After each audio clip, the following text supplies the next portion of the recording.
It's weeks before the Edo State governorship election, but the question is INEC ready for the exercise?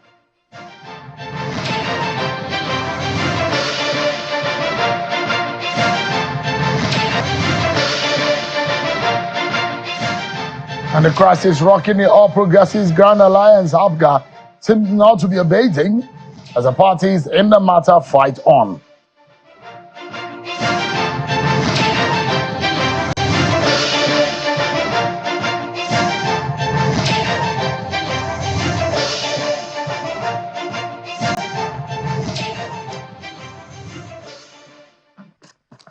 Hello everyone, welcome to the program.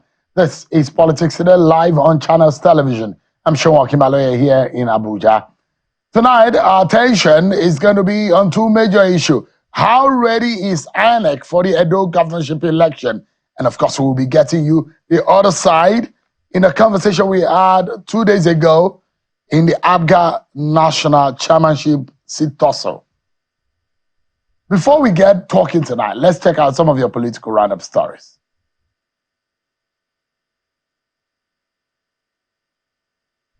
All right, and we'll bring you the political roundup just in a bit.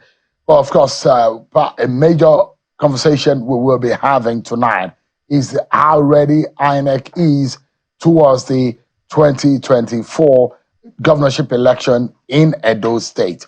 INEC chairman has been meeting with stakeholders from political party leaders to security agencies and other stakeholders who will take part in the exercise. But we are learning a few things. INEC is going to conduct mock election in some parts of the state. And also, we do now know the figures of how many people that are eligible to vote in that election. Let me remind you of what the INEC chairman, President Mahmoud Yakubu, says about the election. The signing of the peace accord for the Edo State governorship election will take place on Thursday, 12th September 2024 in Benin City. A number of other activities have been scheduled. On Tuesday, 10th September 2024, the Commission will conduct a mock accreditation of voters to test-run the deployment of the beavers for the election, as well as the upload of results to the INEC result viewing portal, the INEC. All right, we get into all of this matter for you tonight. But let's let you know that the crisis in the All Progressives Grand Alliance, APGA, seems not to be abating, as we are likely to see, in fact, some more legal crossfire in the coming days, as INEC recognizes Mr. Edozie Njoku as the national chairman of the party. Mr. Sylvester Ezekiel has announced that the party, under his leadership, has approached an Abuja High Court to seek redress since the election management body has failed to provide evidence to prove that Chief Edozie Njoku was once a national officer of the party. In a case with a suit number FHC ABJCS 966/2024, filed on the 18th of July 2024 before His Lordship Justice J.K. Omotosho of Abuja High Court, APGA is praying the court to compel INEC to provide this evidence and ensure that the party leadership is not truncated by its partisanship. Mr. Ezekiel is explaining that the party in pursuit of justice has raised certain posers for INEC and to enable right-thinking Nigerians arrive at their own conclusions on the issue at stake.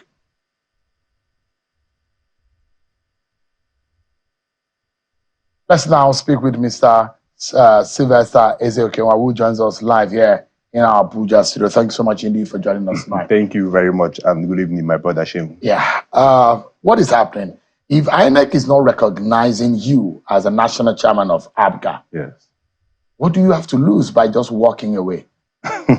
It does look like whatever action you are taking is in illegality.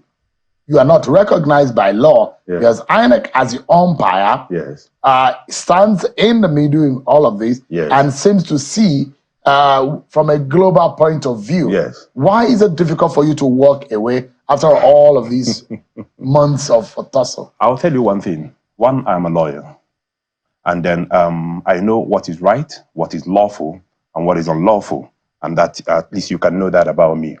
Then secondly, under the relevant laws of the Federal Republic of Nigeria, if a commission like the Independent National Electoral Commission established pursuant to the Constitution of the Federal Republic of Nigeria decides to do something that which I consider as unlawful, then it is just germane that such a position or such a decision be challenged in court. I was elected at the National Convention of All Progressive Grand Alliance that was conducted on the 31st day of May 2023. A contentious one. No. When you say a contentious one, because no, it's not in contention at all. INEC was there, isn't it? Yes, no. To monitor. I'm coming. The convention that was in contention was that of 2019. So you have to get this fact right. Between 2019, that's 31st May 2019 to 31st May 2023, there was, let me use the word, factionalization, if I may use that word, because while Oye was duly elected the national chairman of APGA for a second term, mind you, Oye was in his second term. Now, Njoku claimed that he had held a parallel convention somewhere. These are the facts. Now, the 31st of May 2023 convention that brought me to office is not in contention anywhere. INEC was duly given notice of that convention. INEC monitored that convention, and they've always recognized us. We nominated candidate for Edo governorship. We nominated candidate for Ondo governorship. Even the by-election that INEC conducted earlier this year, we nominated candidate for those elections. But are you aware of the contempt charge? Now, are you aware of that? Of course, I'm very much aware. So if you're aware of contempt, how will a contempt charge come up when there is no valid judgment of court invalidating that convention that brought you into office? You see, the problem is, even because I listened to Njoku the other day, he doesn't even seem to understand the issues. But he's a party in the matter. Yes, he's not even a party in the matter. Even the matter, he asked to even be the joined matter, no. I'm talking of the extant matter, the one that they gave that the Buhari High Court gave judgment. He's not a party. You know, he's an expert in fighting proxy wars. He procured 2 persons to go to Buhari to file an action. After he had procured people, because you must understand, I'm coming. You must understand. No. When you make the allegation that he procured them, of course. I mean, there's an allegation that he gave money to people to go to court. No, that's the thing. Whether he gives them money, you have the evidence to whether he gives them money or not. The major thing is, why does he like fighting proxy wars? In 2020, on this issue of the convention, he went to Bauchi State, Federal High Court, and filed an action to compel INEC to recognize him as national chairman. While that matter was on, he procured 2 other persons, Judo Keke and Aliu, to go to Jigawa to validate the convention. Even after the Supreme Court had corrected the judgment or its judgment delivered on the 14th of October 2021, he still got some persons. The current man that is now parading as the chairman of the Board of Trustees of APGA, to go to the Federal High Court Abuja Division. They filed an action contending that by the corrected Supreme Court judgment, that the Supreme Court had recognized him as national chairman. And the Federal High Court said no, that the correction of an accidental slip did not change the substance of the judgment which affirmed the Oka Convention. And this matter was appealed to the Court of Appeal. When they lost at the Court of Appeal, they abandoned that one. They didn't even appeal it to the Supreme Court and now rushed to Buhari. So the truth of the matter is, he's an expert in forum shopping, trying as much as possible to ridicule the integrity and sanctity of the judiciary. Because you can't be going to various courts through persons to achieve the same aim. But it is unlawful. Let's look at the meat of the matter. Yes. Especially the ruling and the validity of the court's position that validates or that recognizes Edoze Njoku as validly elected or the authentic leader of the party in the position of the national chairman. Are you aware of that, There is no such judgment. You have alleged that there is a fraud or there is... No, I'll get... You see, you must understand these things and put them in proper perspective.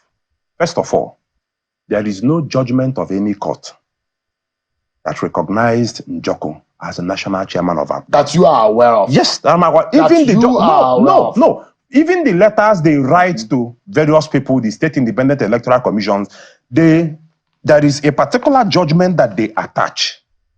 In that same judgment, one of the justices that sat on appeal, Honorable Justice Obiora, Pete Obiora, stated emphatically that, one, the corrected Supreme Court judgment did not pronounce Edozie Njoku as national chairman. That was the first point he made. And then secondly, that whatever tenure the contending parties in that matter are after, they should know and be guided by the constitution of APGA that the term of office in question had long elapsed. That was the position of Justice Obiora on the 28th of June 2024. Because, like I said earlier on, it was for a tenure between 2019 and 2023. So that tenure of office, whether for or against, had elapsed. APGA, as a political party, has moved on, has conducted a fresh national convention, has brought in new officers. And again, the contention he makes about the fact that the convention that brought me to office was nullified is a blatant lie. There is no proceeding in which APGA, even in the matter they filed at the Buhari High Court, they sued Oye in his personal capacity, not even in a representative capacity on behalf of his own National Executive Committee. Neither did they join APGA. So you can't shave a man's head in his absence. So there is nothing about that judgment that affects the current national officers of APGA under my leadership. That is the true position as of today. If you say so, yes. I mean, how then will I? Because I mean, you and Mr. Njoku have your day in court to argue this matter. Yes. And it looks so much complex, and the cases and the different, we're talking about 3-4 different courts now, that this matter is a complex one. When it comes to legal issues, there are not things that you hear from one side, you hear from the other side, and you're able to make sense of it easily like that. But the fact remains that INEC had looked at this matter and said, look, Mr. Ezeokenwa, we do not recognize you. We have been recognizing you before. But the person that we think is the authentic chairman is I can tell you something. Are you saying INEC is misguided? Yes, they are misguided. How? Why? I can tell you that. First of all, this judgment in question was not delivered today. The judgment of the Buhari High Court was delivered on the 6th of June 2023. What happened on 28 June by the Court of Appeal was just an affirmation of the judgment of the High Court. Okay, let me ask you this question. Just for a moment. Okay. Is it true that your party, your side of the divide, went to court to ask the court that Mr. Njoku is parading a fraudulent or he lied about a judgment of court? No, we never did that. The very wrong position. What I went to court because I filed an action at the Federal High Court, Abuja. Now, the position is there any judgment of court that compels INEC to recognize Njoku? It's a very simple question. Let INEC come and show the court. Now, in the counter affidavit that INEC filed, because I saw when you beamed it on live TV, they alluded, INEC, that's their position, except they are going to change it tomorrow. The position of INEC is that by the correction that the Supreme Court returned the parties to status quo before the matter in Jigawa. Remember, all these things started as a result of a frivolous action that was filed in Jigawa State High Court in 2021. Now, INEC in this counter affidavit you are showing now claims that the status quo was that Njoku was national chairman before the matter in Jigawa. Now, as of today, my brother Shehu, there are 3 Court of Appeal judgments that have validated the Oka Convention. So that is the status quo. This is the judgment of Honorable Justice Haruna Simon Samani. Because when I talk, I come here with judgment of court. So it's not a matter for speculation. This is the judgment of Honorable Justice Samani. delivered on the 10th day of August 2021, where he incontrovertibly affirmed and validated the National Convention of APGA that was conducted in Awka in 2019. Now, this is the judgment of another court of appeal. Remember, when he came here 2 days ago, there was an allegation he made. He said, while we were pursuing Jude Okeke, I don't know if you remember that, I remember. that we did not bother to challenge his election as national chairman. Please, I don't know if you can read to the public who is the appellant in this matter. And this was in 2021. This 2021. You can read to the public. I was the person that brought this action against him, sequel to the Anambra State governorship election. And I asked the court, please, between these two contending conventions, which one is a valid convention conducted by APGA? And the High Court answered that question, that there is no evidence that APGA held any convention in Owerri. He, Chief Edozie Njoku, you can see there are two appellants here, Chief Edozie Njoku and Okoro Chinedum Benedict. This matter was presided over by the president of the Court of Appeal, the erudite president of the Court of Appeal herself. The judgment was delivered by Honorable Justice Sankey, now Justice of the Supreme Court. And in this appeal, the Court of Appeal said that between these two national conventions, that they are bound by their earlier judgment, that's the judgment of the Court of Appeal Kano, to the effect that the only valid convention conducted by APGA was the convention held in Awka that produced Victor Oye for his second term in office. So, if you want to answer the question, what was the status quo before the suit in Jigawa was filed, you make recourse to these two Court of Appeal judgments. Mind you, the judgment of the Court of Appeal Kano was affirmed on appeal by the Supreme Court. If you read the conclusion, you will see where Justice Mary Odele, retired, stated, I affirm the judgment of the court below, including the finding that Oye was a national chairman. Now, the next question you can ask yourself is, did Edozie Njoku appeal this matter to the Supreme Court? The one in which he was the appellant at the Court of Appeal. The matter presided over by the president of the Court of Appeal. And the answer is no. All right. So let's settle, because we need to go into other matters relating to whether or not you have any legality linked to the national chairmanship seat of the APGA. I am still the national chairman of APGA, irrespective of, because... Oh, you are not? We cannot call you a national chairman. I understand your by position. law... by law, because INEC is recognized as the umpire. It's not by law. We are talking about judgment of court. I'm saying that not, INEC, so INEC cannot take... There is an order in the society. Yes. And you do know, I agree with you. just a moment, sir. You do know that even in law, yes, there is a substantive law and there is a procedural law. I agree with you. The substantive can't start without the procedure that puts it in place. I know. So the question is that INEC is recognized as the umpire that supervises, can register any political party under which you answer to as a political party. But when INEC says you are not recognized or listed as the leader of the party, I don't know if you can listen. We cannot recognize you. I know. You're talking about channels as an establishment. Now, there are two issues. One is the legality of something. Another one, INEC is not a court of law. I always say it, I do not have any issues with INEC because INEC was misled, and that's why I'm in court. Why do I say that INEC was misled? The gravamen of the entire issues revolving around the APGA leadership issue revolves around the correct interpretation of the judgment of the Supreme Court that was corrected on the 24th day of March 2023. Now, the Supreme Court has clarified its position, and this is the document here. I don't know if you can beam it live so that our listening audience can. This document was obtained by us on the 6th day of August 2024. Against the contention, he said we had filed it in court twice. I don't know who filed. I am not Victor Oye. This document was issued to us. You can see the forwarding letter by the Supreme Court. It's dated the 6th day of August 2024.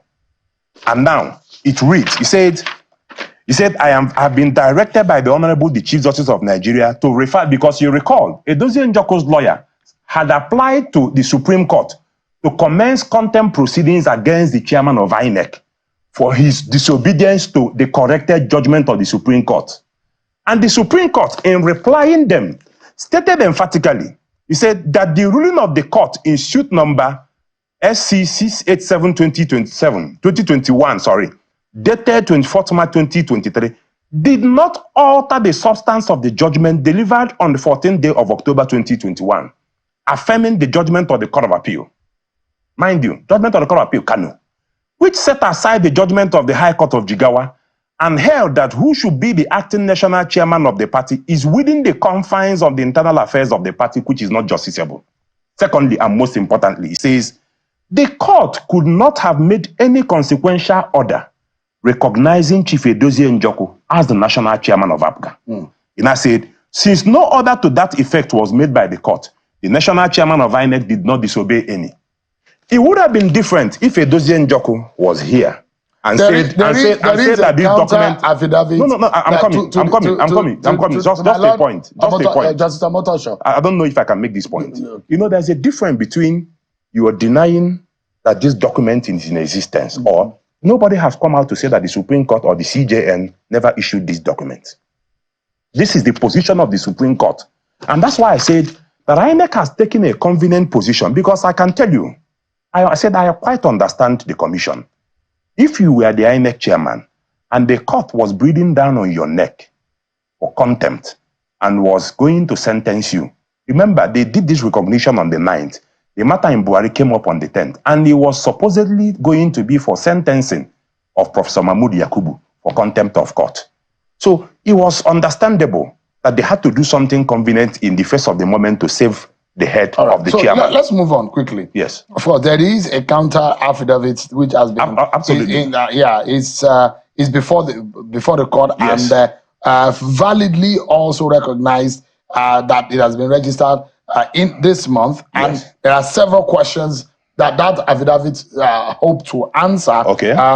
Including the validity of the whether or not the corrected judgment of the Supreme Court on yes. the 24th of March 2023, yes. which declared Edozie Njoku as the national chairman of APGA, yes. And also that INEC had two parallel convention on the 31st of May 2019, that the convention, if it is claimed not to be monitored by INEC, does not invalidate it, and several other questions that INEC will be answered by the court. I understand. But let's put those aside, yes. because it's not left for yes. the court to absolutely. answer. Absolutely. But the question is, yes.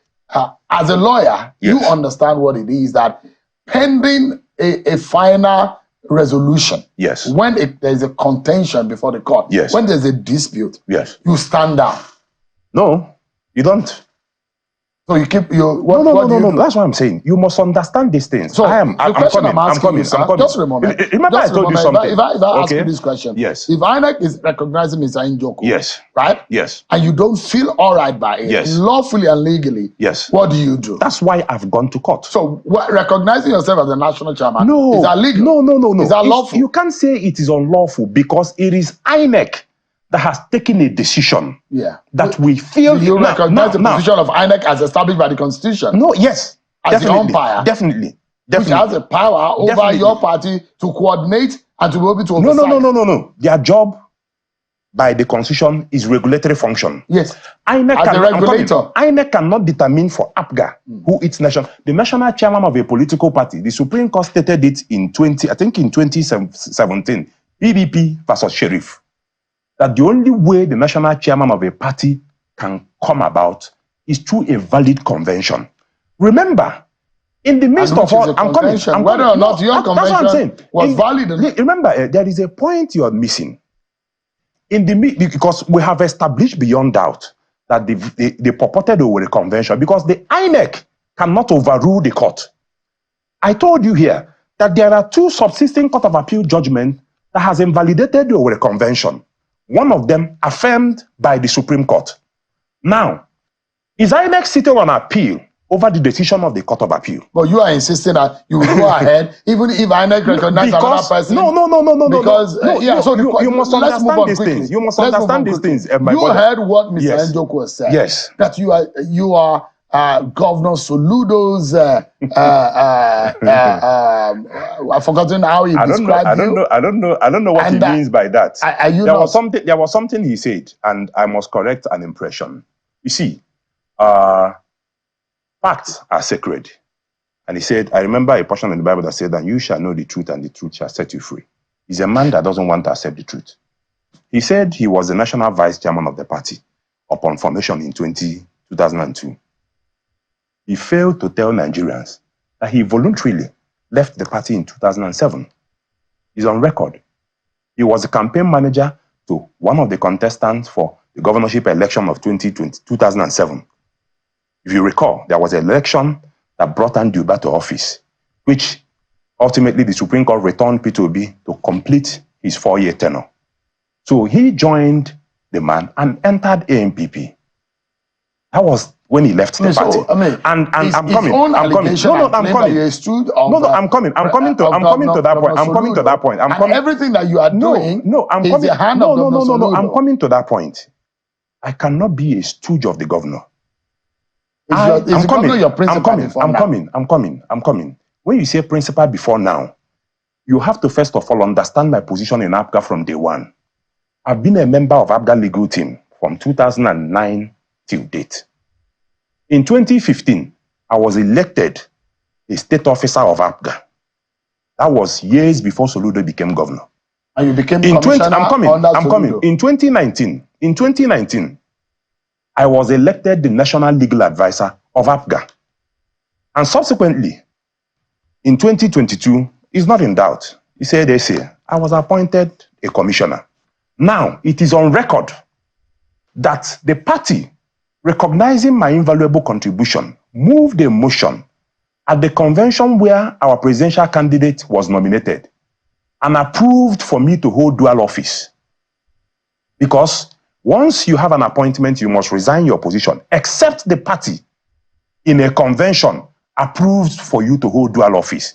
So my journey with APGA, I registered as a member of APGA even as an undergraduate in 2002. And I remained a member of the party till date. So the issue, who is your stooge and who is, for me, they are diversionary. But, because you don't want to face... Is Governor Soludo your principal or not? Currently. Was he or is he your principal? I just told you. At the moment, is he your principal? He's not my principal. He's the national leader of the party, and I'm the national chairman of the party. Does he fund the activities of the party? When you say the fund the activity, the party has sources through which it generates income. One of them. Are you privy? Yes. Are you privy to the meeting between Mr. Njoku and Governor Soludo? I'm not aware of it. He said he sat with him for 3 hours. I don't know. Of course, the man. You know, the one problem about him is because. I don't like using derogatory words on TV, but he says so many things that I can consider as outright lies or blatant falsehood. So I don't know what to believe and what not to believe. I'm coming. The only person that can answer that question is Governor Soludo. Let me ask you. Because he never mentioned, I don't know if he said I was in that meeting. Because I'm not aware of any such meeting. He said the meeting was between himself and Governor Soludo. So the best person you can ask is the leader of the party. So where I'm coming, to in that question is the fact that it does look like there was supposed to be a compromise. If Governor Soludo is sitting with him, it does look like he's recognizing that there could be a political resolution to the matter. Just a moment, if I may ask my question. Should the court tomorrow decide that Njoku is the valid and authentic chairman of the party, what would you do? If there is a judgment of court that Njoku is a valid national chairman of the party, especially if he comes from the highest court in the land, I'll respect it. Okay. Yeah. Do you realize? Because I cannot stay here and sit on appeal over a valid judgment of court. Do you realize the consequence of what is going on in your party? We understand. And the local government. Yes, we understand. You see, I'll tell you one thing. The man in question, it seems. And I can tell you, you can call it an allegation, but I'm very much confirmed and informed that there is an attempt by some persons who feel that the party has been doing, or who are against the trajectory of development that APGA has brought to Anambra State in the past 18 years to scuttle the stronghold of APGA in Anambra. And he is the hatchet man. So you think that this is targeted Absolutely. at a re-election of Soludo. Yes, absolutely. Not Who do you think- just for the election. Who are you suspecting might be behind this? Don't bother about who I'm suspecting. No, if you but are, the fact he remains, will come to equity, must come. If you are making the allegation, you may be able to. I can tell you that he knows who his paymasters are. And he knows what, because when someone, he filed an action in Bauchi, he got some person to file an action in Federal High Court, Oka. He got some persons to file an action in FCT High Court. He got some persons to file an action in Federal High Court, Abuja. So why is he running around shopping for judgment? Incidentally, if you read the judgment of Justice Mary Odili, very instructive and illuminating judgment, where she said that the appellant in that matter traveled all the way from Anambra to Jigawa. From Anambra. Because he knows. Let's wrap this up quickly. Yes. Let's wrap this up quickly. Your party is in danger. You realize so? I can tell you something. Njoko, notwithstanding the recognition, is a commander without an army. I can tell you that. Is it the reason why the government in Anambra State is shutting down and clamping down on his activities? Let me tell you, when you say clamping down on his activities, I don't work for the government of Anambra State. So you've been there now, before. I'm coming. I'm coming. Are you aware of what is going on the ground? It's an allegation. And what I heard was that some persons who are occupying an office did not comply with some regulatory instructions.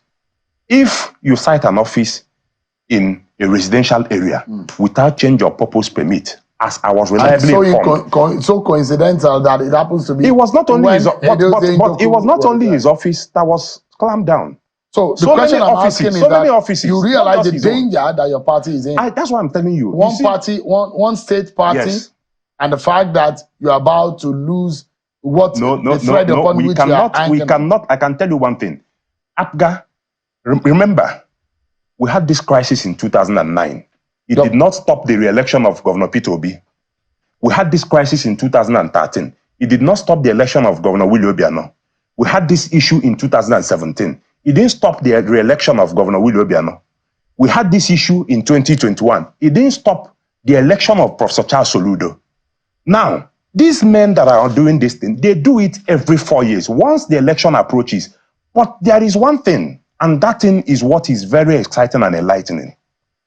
Anambra State and the people of Anambra have come to identify with the trajectory of development that APGA has brought and installed in Anambra in the past 18 years, from Governor Peter Obi till now. So the question is, whatever you're doing, the people of Anambra understands and believes in APGA and what APGA has brought to Anambra State. Yeah. And I can tell you, no matter the antics of desperate men who are trying to take over the government of Anambra State, they will never succeed. Sly Ezeokewa is a leader of the party in APGA. That's the much we can say. He's fighting his way to become again the national chairman of APGA. But thank you so much indeed. Thank you very much, my brother. And I equally thank you for trying as much as possible to tell and unravel the truth and let Nigerians know what the correct position is. Thank you so much. And I can tell you in no distant time, the truth will come to light. Thank you so much. Thank you very much. We'll take a break, everyone. But when we return, INEC will be speaking with us. And it's about the Edo governorship election. Is INEC really ready for that election? INEC says it will conduct a mock election to test the technologies that will be used in that exercise. We'll be right back.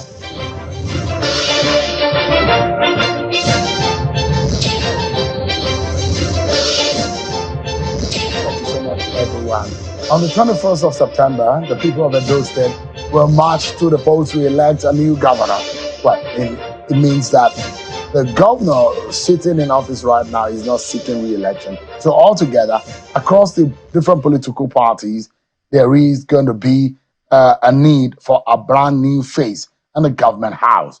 But how ready is the electoral umpire for this exercise?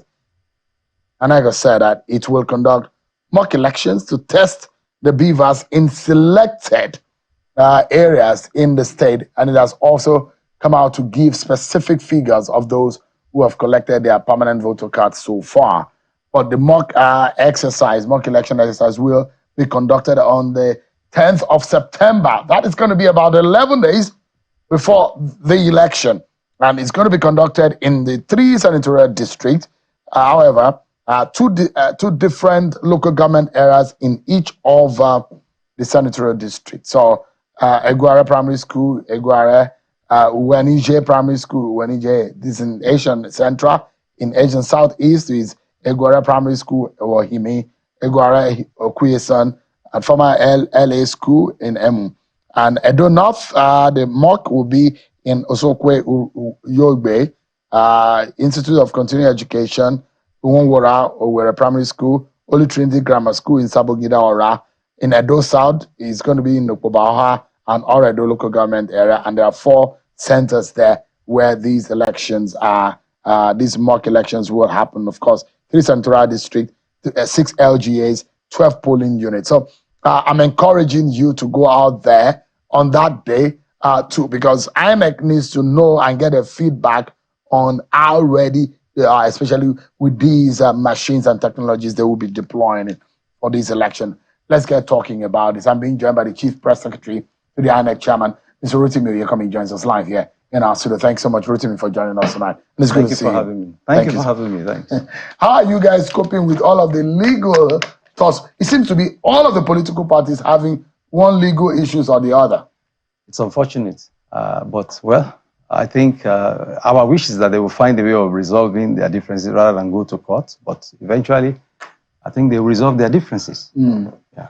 But is there anything INEC wants to say tonight in respect of any of the political parties and the status of their leadership as far as INEC is concerned? No, you know, when a matter is in court, we don't join issues. And even if it's not in court, we reach out through the back channel.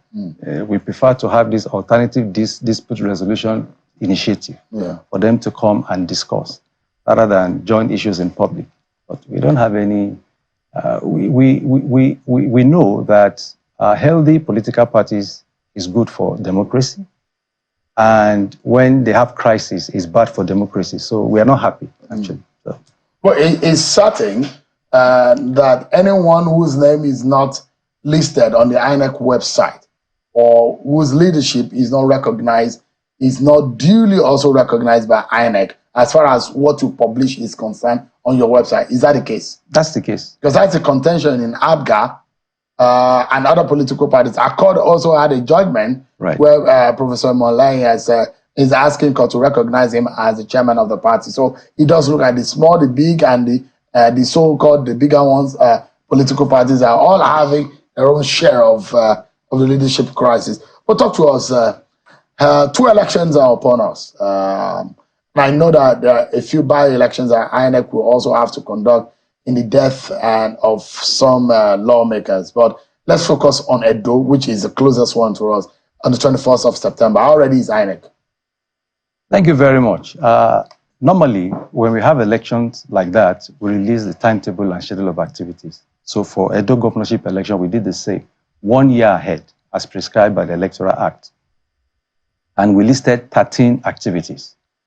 We have so far implemented 10 out of the 13.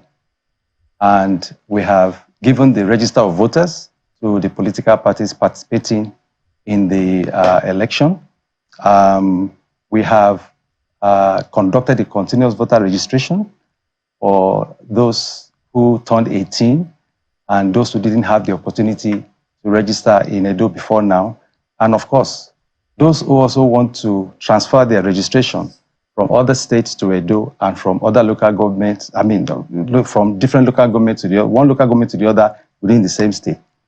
And interestingly, Sheung, after the cleanup of the register, we then printed over 184,000 permanent voter cards.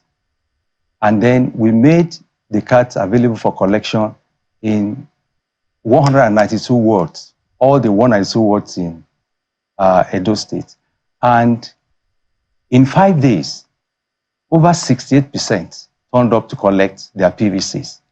Now, that tells us something, that the people of Edo State have confidence in INEC, and they are enthusiastic about the election, and that gives us confidence. It's really, really very heartening.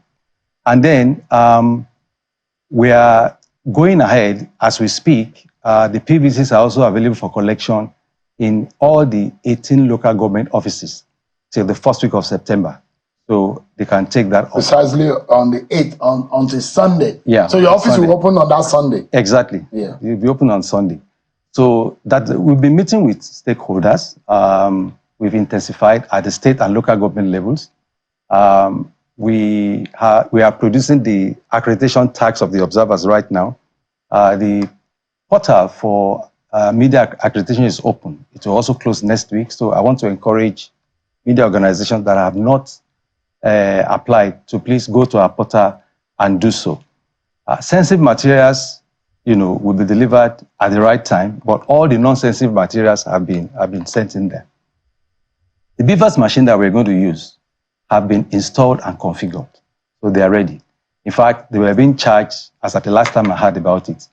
So we have confidence that everything will go well. What about the one affected by the flood at the INEC They've been office? replaced. They've been replaced. By new ones or from other places? No, not new ones. We have, luckily for us, it's an off-season governorship election.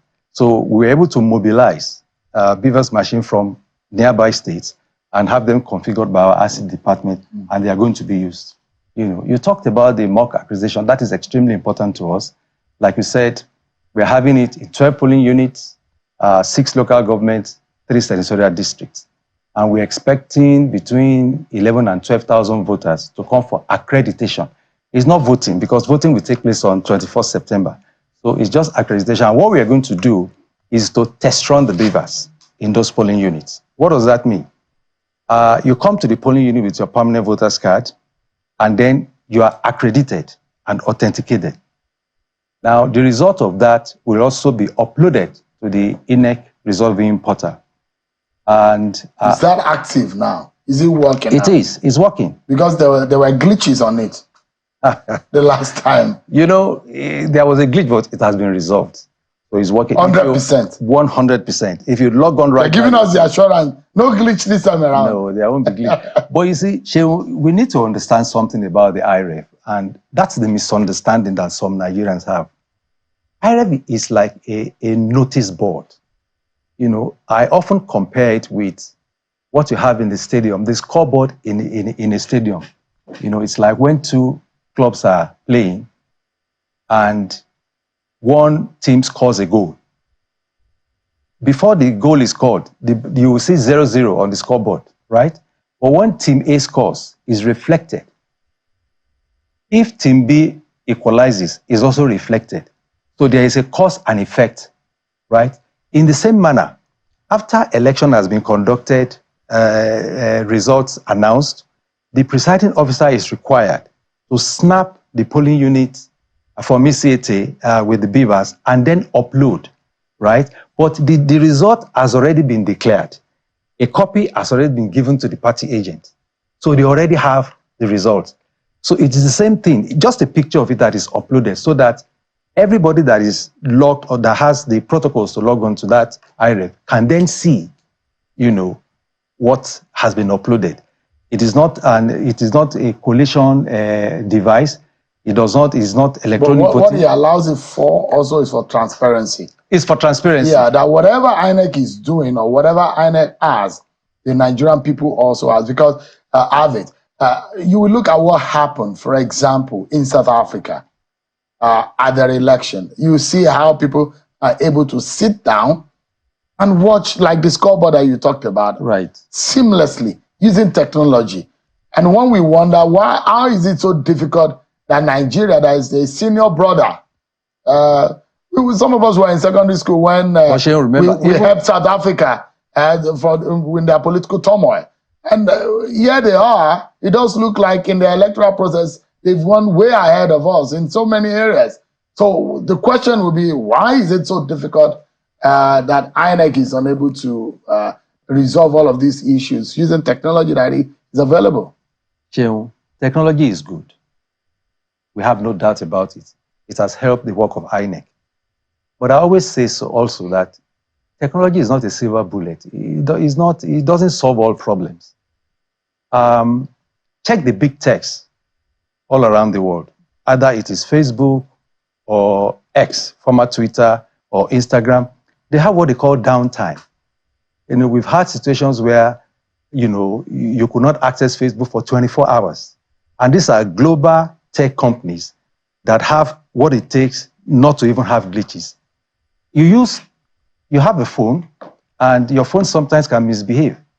It can have glitches. So that's the way it is. Nobody plans for failure. Even the South Africa you referred to, initially they had a glitch before they were able to correct it.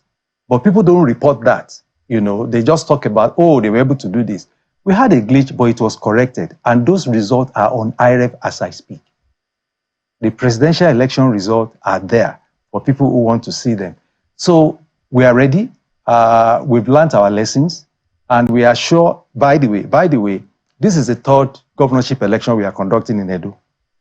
This commission has had the privilege to conduct we conducted the first one, 2016, where it came out well.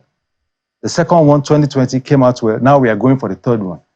And you could see, like I said, from the way the good people of Edo State have collected their PVCs, they are confident because they've experienced us before. So I'm sure that everything will go fine.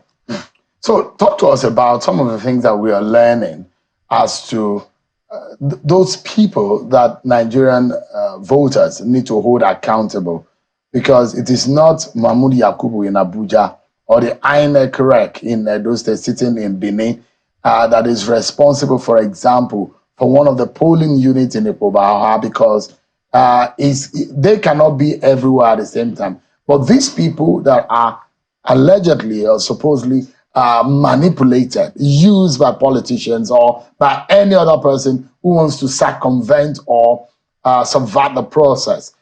How are we able to ensure that we hold these people accountable? And a lot of them, Mr. Oyekomi, do not write their name legibly. They do not transmit this legibly. The question is, are they not properly trained? Because for IREF, that is supposed to serve as a transparent window for the Nigerian people to use, you then upload an unreadable document onto the IREF, which is useless for the Nigerian people to see. First of all our actions are guided by the Constitution, the Electoral Act, and our regulations and guidelines. Now, when we hire ad hoc staff, we train them. And they are also aware of our regulations and guidelines. At the polling unit level, the presiding officer and his assistant, they know exactly what to do. The election is conducted. After that, the votes are counted. After that, they are declared. And after that, the next level of collation, they take it there.